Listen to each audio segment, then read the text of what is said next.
Hello and welcome back to Talking Europe. It's time for our September ritual, a debrief of the State of the Union speech. It's been a highlight of the EU agenda for the last 13 years. Every year, the President of the European Commission sets out his or her priorities to the plenary session of the EU Parliament.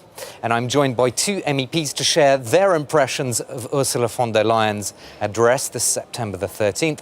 They are Pedro Marques from Portugal, who's the Vice President of the Group of Socialists and Democrats. Welcome to you. Thank you. And I'm also very pleased to welcome Siegfried Mureșan, who's Romanian, and he's Vice President of the Conservative European People's Party. Welcome to you as well. Good to be with you. A lot of the buzz or comments that I've heard since this speech was that Ursula von der Leyen was beginning her campaign to be president of the European Commission again. Was that your initial impression as well? What did you think? Look, not so much. My impression was that this was a very good speech, it was a rich speech, and it was an honest and correct analysis of the situation that we are in, also outlining possible solutions. I was very happy that she put back at the core of the European agenda the topic of competitiveness, because that allows us to strengthen the economy, and a strong economy is a condition to secure the high social standards which we have in Europe and which I hope will continue. She was also talking extensively about agriculture and farmers, a sector which had to manage a lot of uncertainty since the Russian invasion. I felt that was very good. She also spoke about migration. We need to offer protection to those people who are entitled to protection, who are looking for security in Europe, and of course tackle illegal migration. I think it was a rich and good agenda, and she also said very clearly we are going to continue modernizing Europe, make it more digital, and we are going to continue with the implementation of the Green Deal, something that we pro-Europeans are all supporting. Pedro Marques, obviously you're not from the same political group as Ursula von der Leyen, so you're probably slightly less upbeat about this speech than your colleague. Let me say that even if we are not from the same political family, I have to recognize, and there's always a dimension in this last State of the Union speech of the mandate. There's always a dimension of evaluation of what we did through the mandate, and we achieved, I would say, quite a lot in this mandate. I would argue that a good part of that was because we voted for Ursula von der Leyen and put a lot of pressure for those measures to go through. But of course, it's normal that we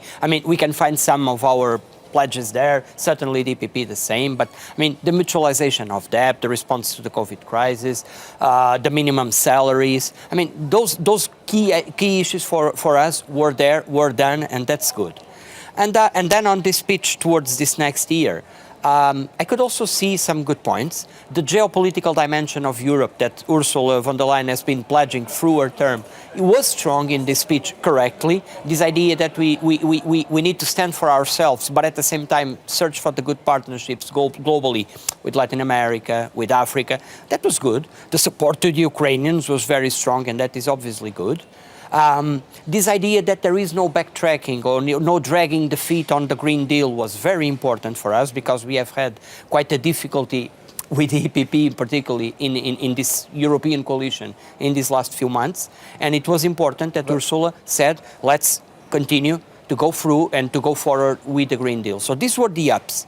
The most regretful part and the most difficult one for us was a strong absence of a social dimension, of a response to this social crisis of cost of living that we are living now. The middle classes are indeed suffering with inflation, and that was absent from Ursula's speech. Let's put that last point to Siegfried Mureșan. So not enough on the social dimension? No, look, I think, of course, we need a balance between the economy and the social agenda. I also want social benefits to be as high as possible in Europe. I want pensions to be as high as possible. I want minimum wages to be in each country as generous as possible. But this is only realistic if the economy is strong. If we produce goods which are demanded on the global market, which have high value, if the private sector, which invests and creates jobs, feels comfortable and they continue to invest, that is a prerequisite. I want us to enlarge the pie so that the slice for each individual, for each enterprise is as big as possible. Yeah, and you've mentioned the role of farmers and business owners. You must have been very pleased that she sort of put those things at the heart of the green transition, in other words, including farmers rather than alienating them, including small business owners, not alienating them with regulation and so on? Look, farmers are part of the solution when it comes to the Green Deal. Of course, in all sectors, we need to reduce pollution, we need to reduce CO2 emissions. Farmers have made already many efforts, they are ready to continue, but of course they need support, they need respect, they need to be heard, they need to be included. Because they are important, they are providing for high quality food products in Europe, higher quality than anywhere else in the world. They are also in rural areas, providing for rural development, for many jobs in the rural areas. We need to attract young people again to farming. We need to make that attractive. So I was satisfied that she again put agriculture and put farmers at the core of the debate, particularly since the beginning of the war. Farmers were suffering under uncertainty. Will there be enough pesticides, enough ingredients, products, so that they can harvest their crops? Prices went up, they went down. All of this volatility meant insecurity for the farmers. They made efforts, we have to continue supporting them. Too much of a pro-business speech?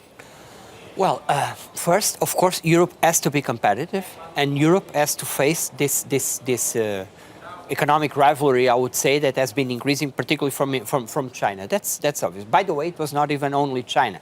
We have chosen the way of a partnership with the US, but we have our problems also with them on the industry of automobiles, on the green industry. They also are supporting their industry. So, of course, we shouldn't be naive. We should promote our competitiveness and our industry. That goes without saying. Our point is that the correct analysis and the correct proposals made to support the SMEs, to support our agricultural sector, our industry in general, those are absolutely correct. We think that's the way to go. But at the same time, there's something that in which we have a different, clearly a different view even from Ursula von der Leyen, which is that the competitiveness that we might get will not solve the problems of the middle classes or the lower middle classes or the poorer families. I mean, in the past we have already decided as Europe that the internal market per se would not create cohesion automatically for a country like mine or for Romania, and that's why I created the European Social Fund, the Cohesion Fund. So the point is exactly that. Yes, of course we need to be competitive, but this has to get to everybody. And nowadays, let me remind that it's not even in countries like ours that we used to call the cohesion countries. It's in Germany, or it's in France, by the way, that people are really suffering with this current situation. The NGOs have declared that they cannot even pay anymore, they cannot even support anymore the families that are suffering. I mean, this ridiculous situation in which some billionaire gives some millions to an NGO to continue supporting the citizens in France. This is unacceptable. This has to be public policies supporting those that are suffering from the crisis. And that's where we diverge from this view that we had in the speech. You mentioned electric vehicles and China. I want us to have a quick listen to President von der Leyen announcing an investigation into Chinese subsidies for electric cars. This is something that got a lot of applause in the parliament during the speech. Let's take a quick listen to that. Take the electric vehicle sector. It is a crucial industry for the clean economy with a huge potential in Europe. But global markets are now flooded with cheaper Chinese electric cars. And their price is kept artificially low by huge state subsidies.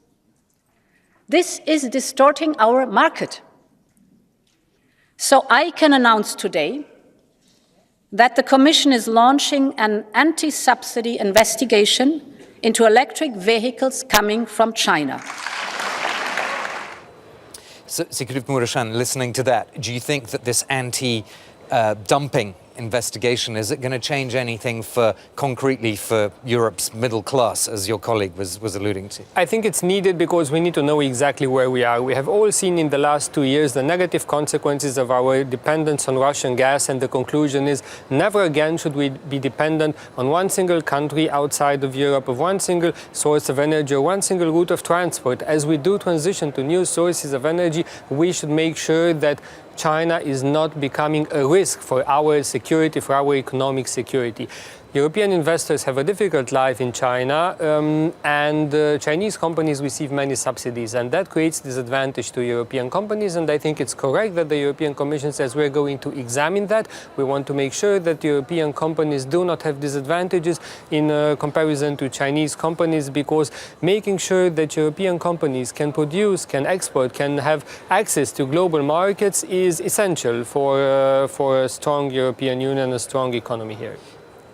What are your thoughts on that investigation? No disagreements here. But it could backfire on the EU for Chinese retaliation. But the point is that indeed we need to stop being naive on this. So no disagreement, because I mean our industry, our automotive industry, which by the way creates millions of jobs all over Europe, it's very important for the way of living in a sense, because millions of people depend on it.